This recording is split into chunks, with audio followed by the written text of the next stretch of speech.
création nous appartiennent. Moi, j'avais un amour pour le père parent, là. Je le raconte à toutes mes retraites. Le père parent, c'était un homme positif. C'était un homme qui aimait, sans condition. Puis pour lui, l'instant présent, c'était quelque chose de grand. Alors, il est en voiture, il arrive à une lumière, il fait son arrêt, puis là, il y a quelqu'un qui baisse sa vitre, puis là, qui commence à crier au père, « Espèce d'imbécile, tu ne sais pas conduire, comment ça fait que tu es là? » Puis, « J'ai jamais vu un gars comme toi. » Le père parent baisse sa vitre et répond, « Merci beaucoup, mon ami, je ne pensais jamais que vous me connaissiez si bien. » Sa réaction, au lieu de dire, « Écoute, dis-moi qu'est-ce que j'ai fait, puis pourquoi tu me parles de même, puis qu'est-ce que je suis? » Là, il se serait dérangé, là. Bien tranquille, il se promenait dans un centre d'achat, là. C'était incroyable. Je vous en raconterai, là, des choses, là, des répliques, là, positives, pas de justification, pas de jérémiade, pas de jugement. Fait qu'imaginez l'autre, il a fait le beau sourire, puis l'autre, il s'est dérangé, par exemple. Mais lui, le père parent ne se laissait jamais déranger par les événements. Moi, si je retiens quelque chose de cet homme que je trouve un saint, c'était son comportement positif. On est-tu capable de faire ça tout le temps? Mais c'est vrai, hein? Un jour, j'ai dit ça à une petite religieuse que j'accompagnais. Elle était fâchée après moi, vraiment très mécontente. Là, je ne te parle plus, tu ne me comprends pas. J'ai dit, regarde, là, tu viens encore de te déranger. C'est pas moi qui ai dit ça, là, c'est toi qui viens de le dire. Savez-vous combien ça lui a pris de temps à le comprendre? Qu'elle se dérangeait elle-même tout le temps? 3 ans. Je lui répétais sans cesse, non, tu n'as pas d'affaire à me parler de ta supérieure, tu n'as pas d'affaire à me parler d'une autre religieuse, tes comportements t'appartiennent. Toi, ce que tu as à faire, c'est d'aimer. Si ça ne te convient pas, laisse passer, tu n'as pas à réagir négativement. Là, elle le saisit. Elle garde sa vocation à cause de ça. Mais c'est long, hein? Le Seigneur agit dans le temps, puis il faut être patient. Donc, si j'entretiens un désir de m'améliorer dans l'amour, je vais guérir. Le Seigneur guérit les cœurs blessés. Le Seigneur se penche sur nos misères. Le Seigneur désire que nous soyons avec lui dans le royaume, que nous devenions saints. Le Seigneur nous donne tout ce dont nous avons besoin au fond du cœur avec les armes que vous connaissez. Vous les connaissez, les armes, hein, puis le chapelet. Le secret, en vérité, pour nous autres, c'est de dire, bien, c'est vrai, Seigneur, je suis pauvre, je suis fragile, des fois ça déborde un peu, mais je le sais, fait que je me reprends. Donc, je donne à la grâce la chance de me transformer dans le temps que ça prend. Elle, ça a pris 3 ans, elle est très reconnaissante, là. C'est fini, là. Qu'il y en a une qui a fait ci, puis il y en a une qui a dit ça, puis c'est à cause d'elle qu'elle agit comme ça. C'est fini. C'est fini. Mais tu vas-tu passer comme ça une vie qu'il y a toujours quelqu'un qui est coupable autour de toi? Le regard que nous avons sur nous-mêmes nous autorise à être nous-mêmes. Puis il nous donne droit à l'erreur. C'est pas grave, une erreur. Tu ne restes pas dans ça toute ta vie. Tu te reprends. Ça nous délivre de cette sorte de contrainte de vouloir être autre chose que ce que nous sommes. On tend à la perfection, mais nous ne sommes pas encore arrivés. Mais on tend. Puis jour après jour, le Seigneur change nos cœurs. Ça a été la vie des saints. Hein? On pourrait avoir tant d'exemples. En étant nous-mêmes, en accueillant les événements, en accueillant les personnes qui m'entourent, en vivant dans la grâce, je vais être dans un perpétuel mouvement de changement et de guérison.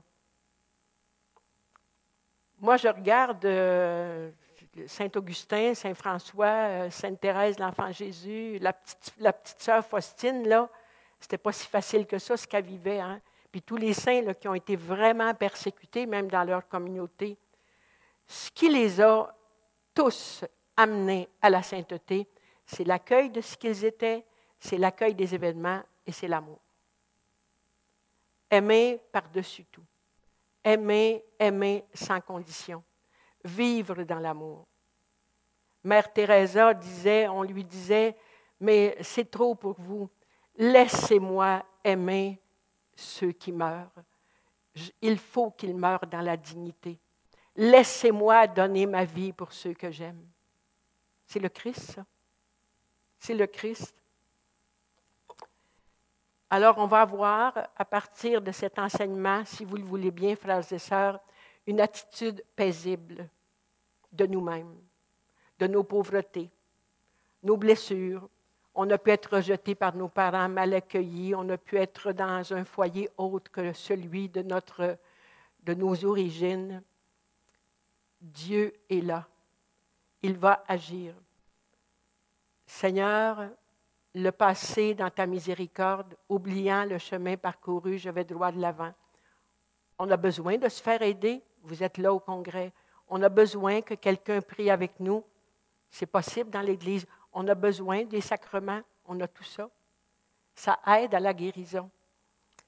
Et ce qui est très important pour compléter l'enseignement que je donne, c'est l'obéissance.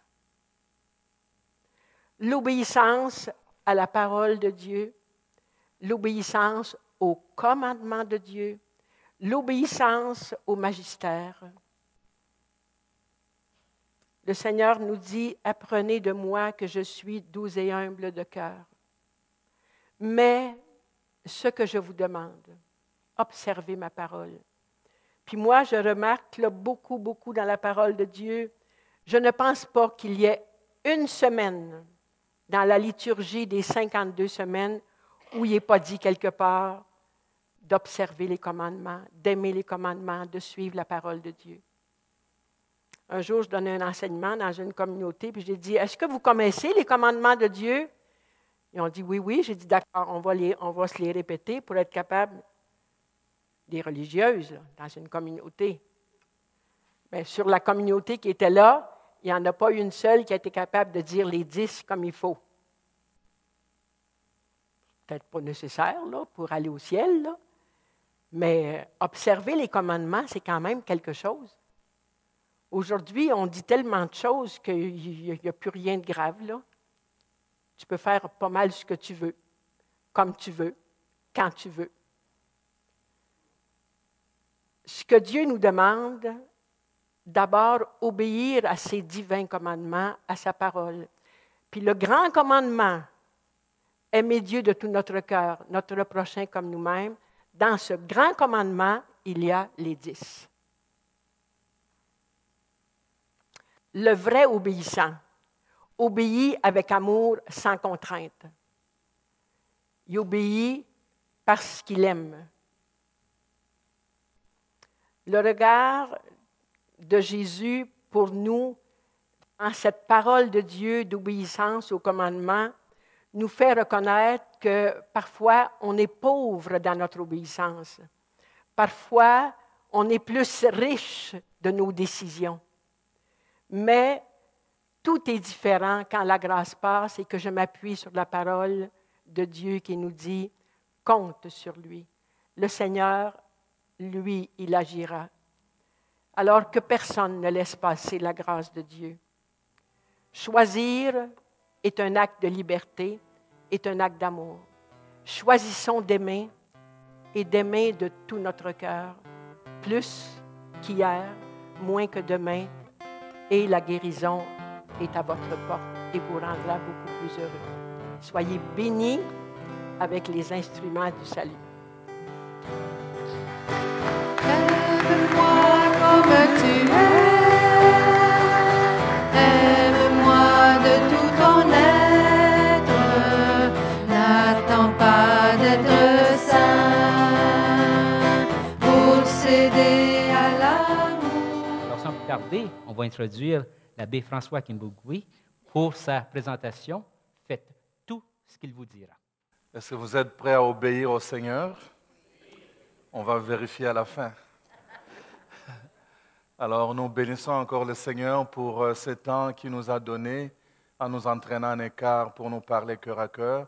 Là où sont rassemblés les enfants de Dieu, Dieu est là. Et partout où Dieu passe, il laisse des traces de bienfaits, il laisse des bénédictions. Alors, je souhaite vraiment que chacune de vous reçoive les bénédictions évidemment selon son désir le plus profond. Je vais enchaîner l'enseignement de ce matin et mettre en lien avec le thème de cet après-midi. Ce matin, je vais vous parler de la foi en lien avec la manifestation de la gloire ou de la puissance de Dieu dans notre vie de tous les jours. Si tu crois, des choses qui sont impossibles vont devenir possibles simplement parce que tu crois. Des choses qui sont impossibles. Donc, c'est en fait, pour résumer cela, c'est l'histoire de Vendredi Saint au dimanche de Pâques.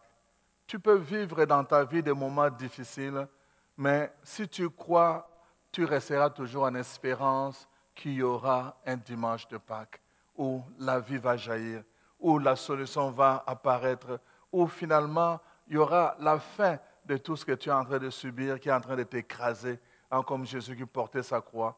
Et le dimanche de Pâques, c'est la joie de la vie, la joie de la résurrection. J'avais pris le temps un peu de vous introduire sur la notion de la confiance. Je vous ai dit, ça s'est bâti avec le temps. Donc, on ne peut pas faire confiance simplement comme ça. Mais pourquoi nous devons faire confiance en Dieu? Je vous ai dit, c'est parce que sa parole est solide, parce que Dieu est ferme, il est fidèle à ses promesses et parce que ses promesses ont été éprouvées avec le temps. Il y a des gens qui ont fait confiance au Seigneur dans le temps. Il y a des gens qui ont fait confiance à sa parole dans le temps avant nous autres et qui nous ont laissé des testaments pour nous dire « ça vaut la peine ». Ceux qui mettent leur confiance dans le Seigneur ne sont jamais déçus. Quand vous prenez le psaume 118, verset 8, la parole de Dieu dit « mieux vaut mettre sa confiance, c'est confier dans le Seigneur plutôt que sur les hommes, même s'ils sont influents. » Les hommes, à un moment donné, vont te dénigrer. Ils vont te dire « celui-là, c'est qu'il est devenu, c'est grâce à moi. » Mais Dieu, jamais. Dieu va toujours vouloir ta prospérité, il va toujours vouloir ton épanouissement. Voilà pourquoi il faut apprendre à lui faire confiance. Apprendre à lui faire confiance, c'est apprendre à obéir à ce qu'il dit, apprendre à faire ce qu'il nous dit de faire. Amen. Alors, je vous avais introduit avec la lecture de la première lettre de Roi au chapitre 18. Je vous disais comment le prophète Élie, en fait, amène le peuple à revenir à Dieu. Le souci de Dieu, comme je vous disais ce matin, ce n'est pas de faire des miracles, ce n'est pas de faire ceci ou cela, parce que nous sommes en fait de passage sur cette terre. Dieu veut que nous puissions jouir de la vie éternelle. Son souci que vous et moi, que nous puissions finalement être héritiers de cette vie éternelle.